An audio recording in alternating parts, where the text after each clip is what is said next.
Hi everyone, I'm Ryan Reeve Morellis, the lead producer of Champions Team, and with Silas the Unshackled just hitting live servers, a champion that finally delivers on the long-requested ability to steal and use other champions' abilities, we thought it would be a great time to talk about some of the Champion Team's plans for the first half of 2019.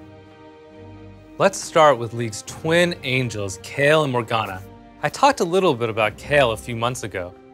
As I mentioned before, this will be a full VGU where we build her art, audio, gameplay from the ground up to truly deliver on the Holy Angel fantasy that Kale embodies.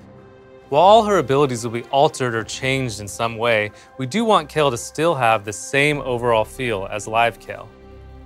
For one, we will be keeping her an auto attack focused champion and building her kit around a core auto attack pattern. We also want to enhance the feeling of starting as a melee ranged champion and then ascending over the course of the game into a ranged hyper carry.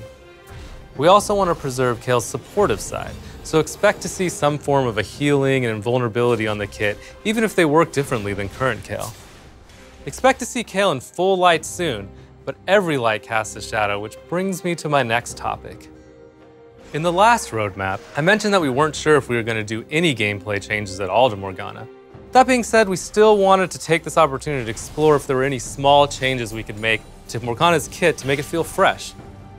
The goal of the changes will be to make it easier and more rewarding for Morgana to make plays with her ultimate in the late game, as currently it can feel like using her ult in the late game can be very risky and oftentimes just leads to her own death.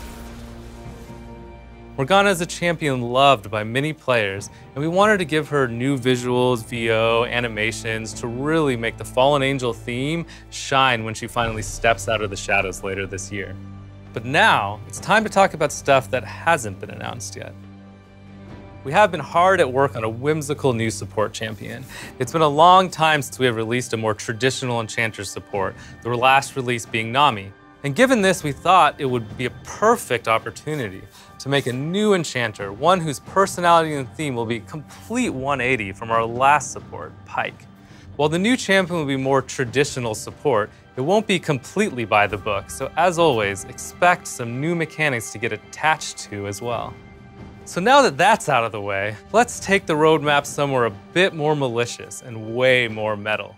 That's right, if you haven't guessed it, I'm happy to finally announce that we'll be officially giving Mordekaiser a full VGU. This means we'll be completely building him from the ground up with new visuals, new kit, new VO, the fully armored package. Mordekaiser is a champion that has been highly requested by players for a full VGU for a long time. And in all honesty, he needs a lot of work, so expect him to have a heavily updated gameplay kit. That being said, we do want to preserve the core identity as an AP juggernaut, but we'll be primarily targeting him as a solo laner. As after much discussion, we felt like the core fantasy of a brutal, armored warlord of death felt like it matched that of a solo laner, doing things by himself rather than a champion working with a partner in a duo lane. I mean, at the end of the day, Mordekaiser would rather send everyone he meets to his underworld kingdom rather than, give them a shield. Stay tuned later this year for the next roadmap, where I will go further into detail on Mordekaiser, as well as talk more about some new champions we have in development, including a new assassin we are in very early stages on. I can't say anything more on that yet since we are pretty early on, but make sure you check out the next roadmap if you want to hear more.